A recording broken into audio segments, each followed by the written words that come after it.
Bueno, nos encontramos en nuestra plataforma de Aprende con José para poder tener un análisis crítico de las elecciones de Senado, Cámara y consultas presidenciales del día de ayer. Vamos a realizarlo encaminado para jóvenes de 15 a 20 años, más o menos, pero también a jóvenes adultos o personas de pronto también de otras partes de Colombia pueden perfectamente participar y pueden escuchar este análisis. Les voy a compartir mi pantalla primero de los diferentes análisis que sacó la registraduría. Acá está el análisis del Senado.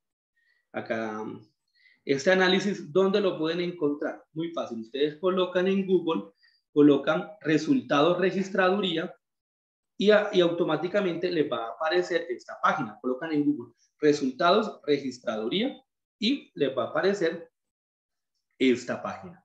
Cuando ya tienen esta página, lo que ustedes van a hacer es entrar a Senado, a Cámara o a las consultas o a la tema también de las votaciones especiales, y cuando entran van a darle como si fueran a imprimir. Me gusta un poco más así. Le dan aquí en este botón de imprimir y automáticamente él les arroja un PDF con los datos completos, porque estos datos generales no dicen los votos válidos, no dicen cuántos fueron en blanco, cuántos fueron anulados.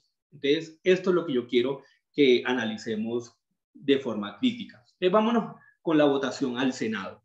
Miren, ya con el 99.41% escrutado, se da cuenta que votaron 18 millones de habitantes. Esto es preocupante, súper preocupante. Yo creía que mínimo íbamos a alcanzar los 20 millones de votos. Y es súper preocupante porque realmente significa que en Colombia, al no haber, digamos, voto obligatorio, la gente, si quiere, va o no va a votar. Había más de casi 39 millones de colombianos que podían votar. Casi 39. O sea que no votaron más de 20 millones. O sea que el porcentaje de participación fue el 46%. Muy triste que estas personas que se, digamos, ya sea de forma decidida o por ignorancia o por indiferencia, no voten, porque la democracia no se enriquece. Bueno, si analizamos este dato, ya de por sí da mucha tristeza y mucha angustia, porque no hay participación. Pero si analizamos otro dato que es peor, y es de los 18 millones que votaron, ¿cuántos votaron realmente de pronto bien? ¿Cuántos fueron anulados? Es otra cosa. Mejoramos, sí, mejoramos de hace 4 años, porque hace 4 años había más de 2 millones de votos anulados. Mejoró el tarjetón, se pudo marcar mucho mejor, pero si analizamos que sumando las tarjetas no marcadas, o sea, cogieron el tarjetón, fueron por el certificado y depositaron esto, y los votos nulos suman 1.300.000 casi de votos. Imagínense, ya después les diré por qué ese 1.300.000 es tan importante para los partidos minoritarios, porque muchas veces esas personas dicen, yo anulo mi voto y no va a pasar nada. Aquí, en la elección de la Cámara y del Senado, ocurre algo, y es que la gente puede votar en blanco. La gente puede votar en blanco.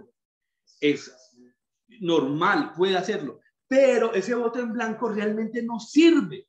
¿Por qué? Porque no está ayudando a visibilizar una resistencia, una oposición. Lo que hace ese voto en blanco es sumar esos votos a los votos válidos, a estos votos válidos. O sea, si se dan cuenta, votaron a candidatos alrededor de 15.222.000, pero con los votos en blanco suman más de 16 millones.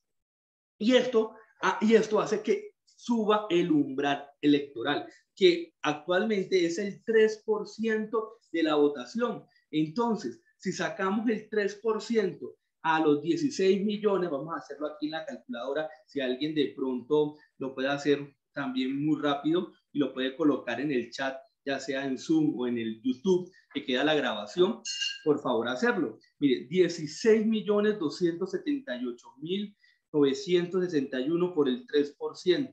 O sea que el umbral electoral era 488.000 votos. Esto es garrafal para los partidos que apenas estaban comenzando a surgir en una democracia que es un estado fallido, porque realmente estas personas que muchas veces participan, estos 15 millones que votaron por un partido, muchos los hacen por prebendas, lo hacen por favores políticos, lo hacen por simplemente yo voto porque esta persona le va a dar a mi familia o le va a dar a este pueblo y no realmente por un voto a conciencia. Vamos a analizar ahora un poco el tema de cómo se distribuyen estos ganadores y estas curules en el Senado. Sabemos que en el Senado son 102 senadores y hay 5 especial para el tema de los ex integrantes de la FARC, pero también habían 18 curules también de paz, pero bueno, eso yo después lo comento, pero normalmente, quitando todo lo especial, son 102 senadores. Hasta aquí todo claro. Si tienen alguna pregunta en el chat, enseguida me la hacen.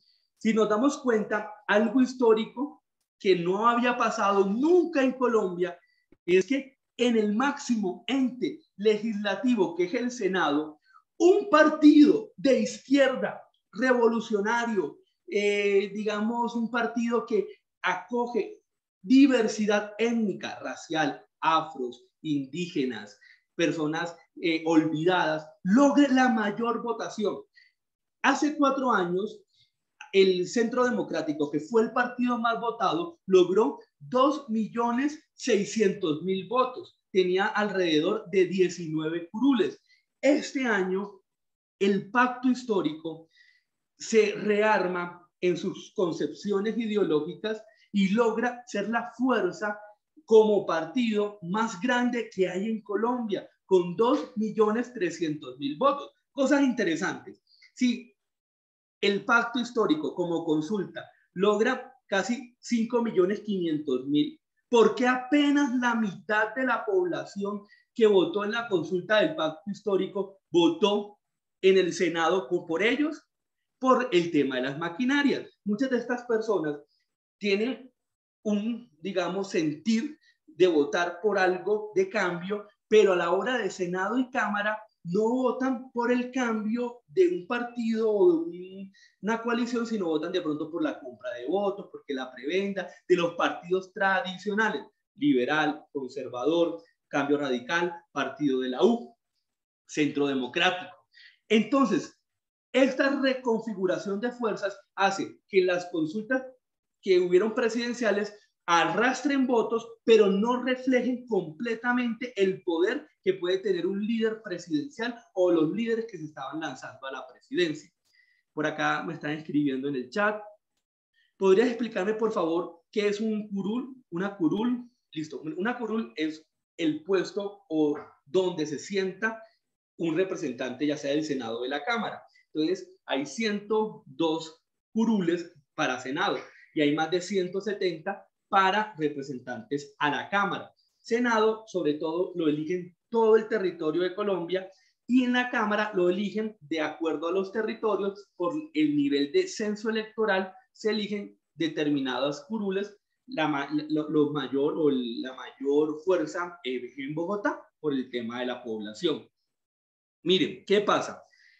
Listo, se logró que históricamente el pacto histórico fuera la fuerza más votada, pero no es la fuerza mayoritaria en el Senado, porque, como les decía, son 102 senadores y solamente lograron 16 escaños. Entonces, ¿cuáles son los otros escaños que lograron? Bueno, vamos a visibilizar un poquitico los nombres de estas personas. Gustavo Bolívar, que fue la cabeza de la lista cerrada, no era abierta, o sea, no se votaba por personas, sino se votaba por listas. Es un cineasta, un escritor, un literato, un activista social. María José Pizarro, hija del famoso dirigente Pizarro que lo mataron, era antes Cámara de Representantes y esta vez Senado.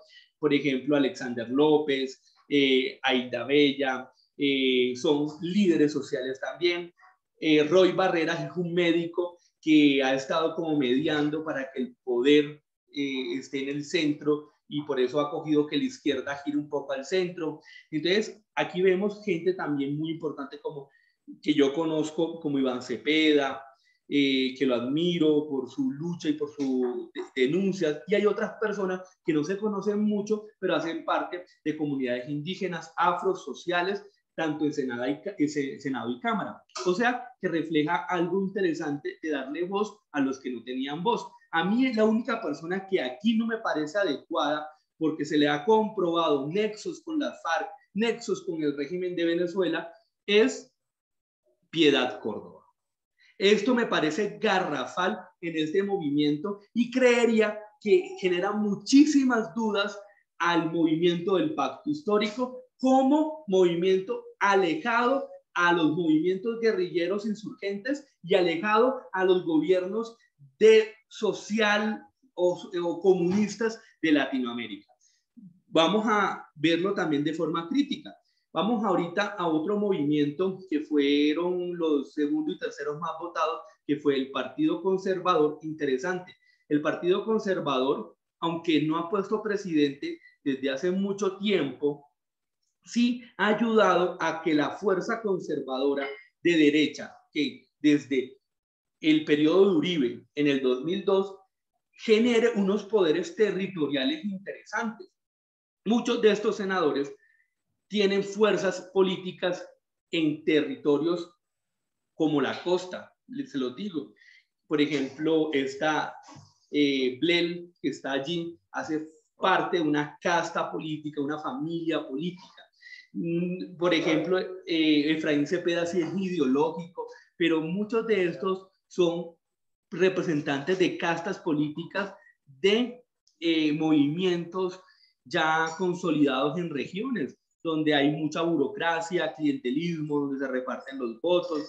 No sé si todos, pero la mayoría. De pronto hay algún independiente, hay alguna persona conservadora que haga la diferencia. Lo voy a estar investigando. De estas personas no las conozco muy bien todas, pero más o menos es así. Pero pasa todo lo contrario con el Partido Liberal. En el Partido Liberal, que sabemos que el expresidente Gaviria es una de las personas que, por ser el presidente también del Partido Liberal, tiene injerencia en el Partido Liberal. Es uno de los grandes ganadores. El Partido Liberal hace 4 años había alcanzado 1.600.000 votos. O sea, alcanza 400.000 votos más. Y combina no solamente maquinaria, porque Lidio Arturo García, que la mayor votación que él tuvo es tristemente del departamento de Bolívar, donde yo soy, lo conozco porque muchos de mis amigos, de las personas con quienes estudié, son del Liberal y lo apoyaron en Bolívar, lo hacen por prebendas, por puestos políticos, por contratos, y eso es triste, triste, triste, porque la política no debe ser por compra o interés, sino realmente por un mejor país. Pero el Partido Liberal, a pesar de tener también muchos congresistas de maquinaria, también agregó personas interesantes. Por ejemplo, les comento, Juan Diego Echavarría, lo conozco porque yo viví en Río Negro más o menos 3 a 4 años en el oriente antioqueño, y Juan Diego Echavarría fue uno de los mejores alcaldes en el municipio de La Estrella y fue premiado en sus 4 años como alcalde, y realmente fue también de la Cámara de Representantes el periodo pasado, se lanza ahora a Senado, hizo una muy buena Cámara de Representantes, muy bueno, un tipo muy bien preparado, y lo eligen en el oriente antioqueño principalmente. Otra persona del Partido Liberal que me parece interesante, que quedó en la última, casi no pasa, yo hasta le ayudé a hacer campaña, porque me parece una mujer increíble, tiene apenas 30 años, acuérdense que para estar en el Senado tienen que tener 30 años, los cumplió creo que hoy o ayer los cumplió, o sea, los cumplía prácticamente enseguida. Es Sara Jiménez Castellanos, una cristiana hija del pastor César Castellanos, de la iglesia G12, una de las iglesias más grandes no solamente de Colombia, sino de Latinoamérica, que defiende la vida, que está en contra del aborto, que defiende las libertades y defiende el libre comercio, pero también defiende la familia, defiende muchas cosas a nivel de los empresarios. ¿Y por qué hace parte del Partido Liberal? ¿Verdad? Teniendo una diversidad de ideologías del partido. Porque ha encontrado un lugar, una voz dentro del Partido Liberal.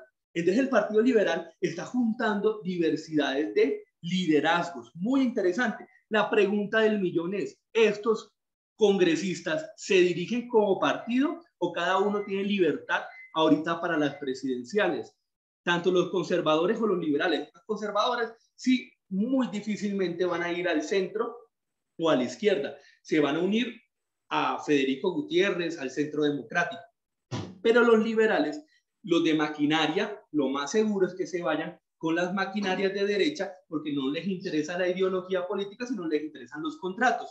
Y los liberales aquí, que tienen, sí, ideas de cambio, de restablecimiento social, se pueden ir de pronto en el centro o se pueden ir a la izquierda. Entonces aquí va a haber una reconfiguración de fuerzas de esos 2 millones de votos. Muchos de esos 2 millones de votos pudieron haber votado en la consulta del pacto histórico, en estos liberales. Y muchos de los conservadores pudieron, porque no todos los que votaron por Congreso votaron por consultas presidenciales. Otra cosa interesante es los otros 2 partidos más votados, que, bueno, este partido, que es la coalición Alianza Verde y Centro Esperanza, que surgió con Mocus, con Fajardo, con Peñalosa, está Claudia López, la esposa de Claudia, que es Angélica Lozano. Interesante, junta maquinaria, pero una maquinaria crítica. Humberto de la Calle es maquinaria, era vicepresidente de, si no estoy mal, cuando estaba Pastrana, o más o menos en los 90, no muy bien si era de Pastrana o era de Samper, creo que era de Pastrana, y renuncia a su vicepresidencia, pero es una persona que ha cargado maquinarias. Este año de pronto no tiene maquinarias tantas, pero sí tiene muchos aliados políticos, ya sea liberales o sea de pronto santistas, por el tema de la paz. Pero interesante la Alianza Verde. La Alianza Verde se considera de centro. Ahí hay fuertes liderazgos como Carlos Amaya, que sacó una de las altas votaciones en la consulta presidencial. Pero también está, por ejemplo, aquí ahorita parece ser que se está juntando Gaviria, no se sabe, porque él es también liberal, no se sabe si se va a quedar totalmente en una Alianza Verde Centro Esperanza, pero también está Camilo Romero, que fue gobernador del Nariño. Entonces hay una cantidad de liderazgos diversos que no son tan radicales como izquierda, pero son críticos. Por ejemplo, el mayor de esta lista que sacó la votación fue Jonathan Ferney Pulido, un youtuber que tiene 1 millón de seguidores en YouTube. Este muchacho es crítico, de Bucaramanga, ha recorrido en 3 meses más de 15 departamentos, a pie, con una valla, denunciando en sus canales, en sus videos,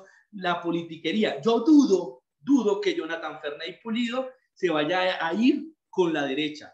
O si Fajardo se va a ver ballenas y dice que no va a votar, dudo que no vaya a ir al movimiento del cambio del pacto histórico.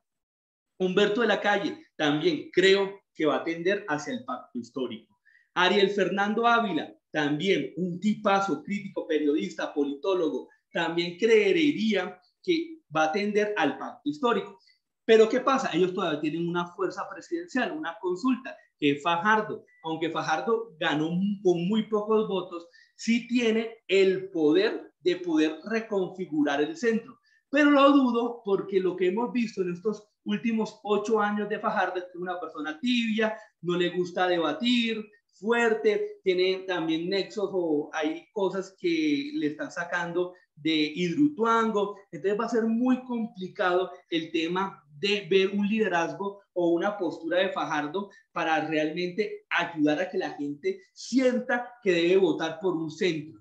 Entonces, aquí yo creo que va a morir el centro con Fajardo. Yo por eso voté por Galán. Abiertamente yo voté por Galán porque no quería que ganara Fajardo, porque sabía que Fajardo iba a matar el centro. Para mí el centro me gusta porque hay de gente de izquierda, hay gente de derecha, hay gente crítica, hay gente de todos los estilos. Por ejemplo, este Inti Raúl Asprilla es de tendencia de izquierda, o sea, lo más seguro es que la vaya a apoyar a la izquierda. Aquí viene algo interesante, la esposa de Claudia López, Angélica Lozano, que es casi enemiga de Petro. ¿Por qué? Porque les interesa tener poder. O sea, no es porque quieran hacer cambios, sino porque la elección de la alcaldía con Claudia López es demostrar quién tiene el poder. Entonces, Angélica Lozano, que estaba con Carlos Amaya y también con Gaviria, la vaina es que ¿para dónde va a ir? Si se va a ir a ver ballenas como Fajardo o va a apostarle un cambio del país. Bueno, acá hay otros liderazgos interesantes, no me voy a detener en ellos en la Alianza Verde, los pueden buscar y los pueden investigar. Ya después encontramos el Centro Democrático, fueron los dos más votados, Miguel Uribe y María Fernanda Cabal, controversiales, personas que tienen su ideología, no la comparto en algunas cosas, en otras cosas sí me gusta, pero aquí el problema es que se reparten el país, tienen prebendas. María Fernanda Cabal es hijo del presidente de Fedegan, que se le han descubierto una cantidad de nexos hasta con narcotraficantes, con la ley de política. Entonces, en esta casta, en esa casa que hasta apoyaron a Char, uno sabe que se reparten el país, o sea, les interesa enriquecer al país para también tener plata. Realmente sí les importan los pobres, sí les importa la gente, o solamente para tenerlos dominados. Es mi clara objeción al Centro Democrático. Pero sí hay unos liderazgos interesantes que se hacen notar, pero no soy del Centro Democrático. Creo que nunca apoyaría a un candidato del Centro Democrático. Aunque sí soy creyente, sí apoyaría a un candidato creyente, pero que no coja a Dios por conveniencia. Cambio Radical también, David Luna, Arturo Char, toda gente de maquinaria que tiene ya, bueno, pero han perdido fuerza, han bajado sus curules, han bajado todo su poder. Por ejemplo, acá el partido de la U, que utilizaron deportistas para venderse. Mire, se quemó la famosa medallista olímpica Caterina Ibargüen, la pusieron en todas sus vallas solamente para lograr que la gente sintiera que debía votar por la lista al partido de la U. Solo por la lista votaron 130,000 y por Ibargüen votaron 40,000. Se quemó Ibargüen, pero bueno, quedó ahí un grupo que coge el partido de la U como la maquinaria, pero es respetable, es su opción política. La gente ya verá si vende su voto, se lo regala por preventa o vota a conciencia. Interesante, Colombia Mira y Coalición Mira y Colombia Justa Libres, dos partidos cristianos, al ver que hace 4 años casi se queman, lo que hacen es juntarse y superan el umbral. Acuérdense, el umbral era más de 488,000 votos. Logran 591 votos. O sea, logran el umbral y logran 4 curules. Pero aquí viene lo triste, 2 movimientos que yo apoyaba, que quería que se visibilizaran en el Senado, que eran Fuerza Ciudadana, se queda por solo 40,000 votos, sacó 440,000, y el doctor, el profesor, por quien voté, Gilberto Tobón Sanín, saca una de las votaciones más altas, la 5ª votación al Senado, y no es elegido. Acuérdense, ¿cuántos votos nulos hubo? 1.200.000. Si solamente de esos 1.200.000, en vez de anular el voto, lo hubieran dado a la Fuerza Ciudadana, porque es un movimiento crítico de educadores, pensantes, no se hubiera quemado. Por eso es que a mí la democracia en Colombia a veces me da ira y me da rabia, cómo movimientos tan bonitos se vayan a quemar y no tengan representación en el Congreso. Es muy triste. También ver también que de los votos en blanco, que fueron más de 1 millón de votos, por lo menos no hubieran votado en blanco, mejor lo anulan, porque hace que el umbral supere. Si ese 1 millón de votos no hubiera sido en blanco, si no hubiera sido anulado, perdón decirlo así, Fuerza Ciudadana tendría por lo menos unos tres congresistas. Es muy triste lo que pasó con este movimiento. Conozco varias personas que admiro muchísimo, que son profesores, son periodistas en este movimiento que se quemó. Y también el movimiento del nuevo liberalismo, que también alcanza una votación muy alta. Juan Manuel Galán alcanza una votación también muy alta en su consulta, más o menos alcanza 500.000 votos, pero su lista Senado no alcanza el umbral. Vamos a ver, acá está, Nuevo Liberalismo con 329.000. Sí le faltaba un poco más de votos, o sea, le faltaban más de 150.000 votos, pero también, acuérdense, fueron más de 1.200.000 anulados y más de 1.000.000 en blanco. Entonces sí afecta a los partidos minoritarios, sí afecta a visibilizar unas voces que realmente Colombia necesita. Colombia necesita nuevos liderazgos, personas con mucha inteligencia, con mucha, digamos, sentido social. Hay otros movimientos como Estamos Listas, como SOS, que se van metiendo, digamos, en el ruedo político, no gana. Pero esto fue Senado. En Cámara ya hay otros movimientos, por ejemplo, el del ingeniero Rodolfo, que consigue dos de cámaras, Ciudadana consigue 2 cámaras también en Magdalena. Hay otros movimientos, otras listas, otras coaliciones. Vamos a ver aquí solamente en Cámara cómo, por ejemplo, los votos nulos y los votos no marcados también superan el 1.200.000, más de 1.000.000 en blanco. Prácticamente esto hace también subir el umbral. Interesante que aquí la reconfiguración de fuerzas es mucho más diferente. El Partido Liberal es la principal fuerza porque son poderes regionales, pero no me voy a detener tanto en Cámara de Representantes hoy, pero es algo que vamos a analizar. ¿Cuáles son las líneas de las cámaras de representantes? ¿Qué se puede analizar en ellas? ¿Por qué los poderes regionales son importantes? ¿Cómo es el tema de la mermelada? El tema de que el presidente electo le promete a ellos que les va a dar parte de las regalías y todo el juego político que tiene el Cámara y el Senado. Pero lo bueno aquí es que si va a haber un Senado, sí, todavía de derecha, más o menos el 56% de derecha y más o menos el 44% de izquierda, ¿cómo va a haber esa reconfiguración de fuerzas? ¿Va a haber mermelada? ¿No va a haber mermelada? ¿Los congresistas van a estar allí por las preventas que hay? Miren las elecciones de las consultas, pacto histórico.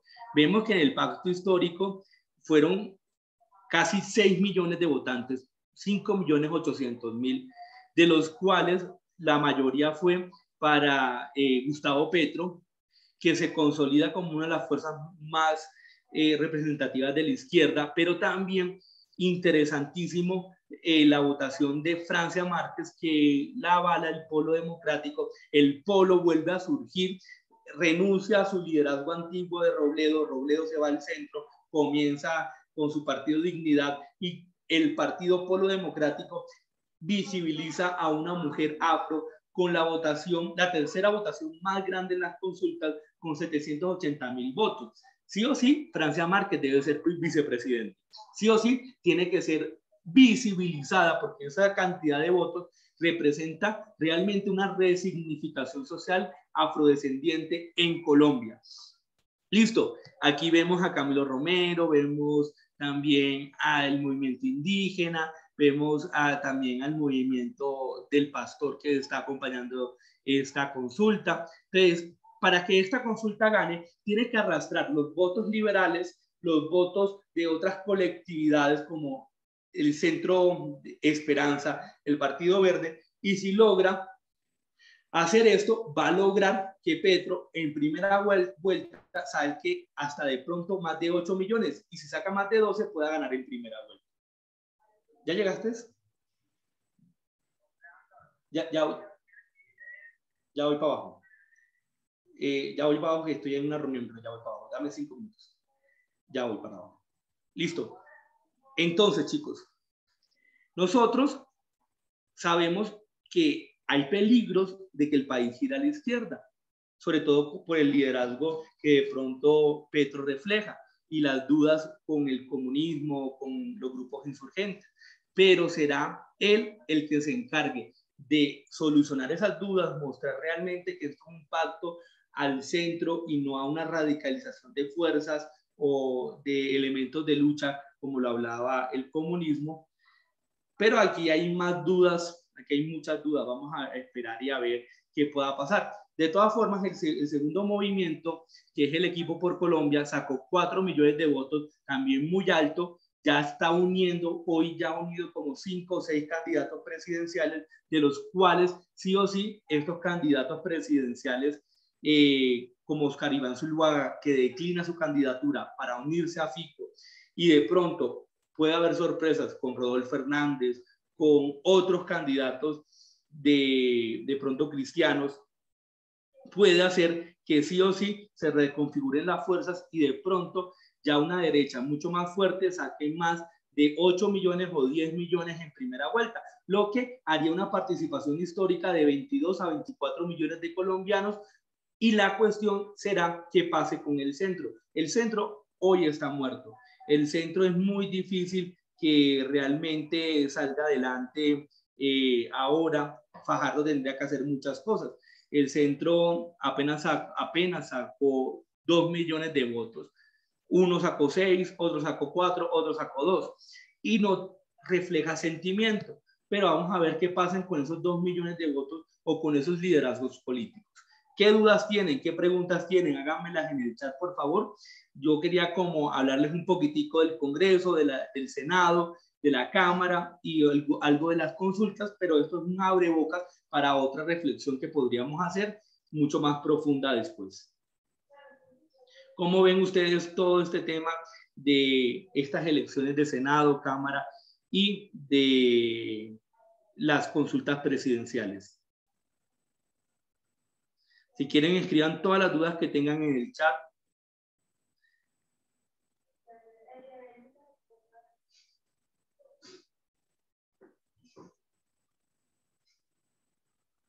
Listo.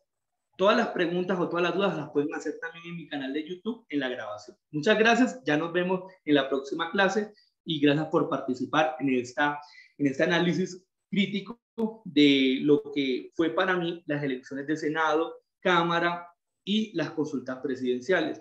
Como tal, no estoy apoyando ahorita a nadie, pero vamos a estar analizando todos los planes de gobierno, todas las propuestas para también poder tener una opción crítica frente a lo que necesita el país.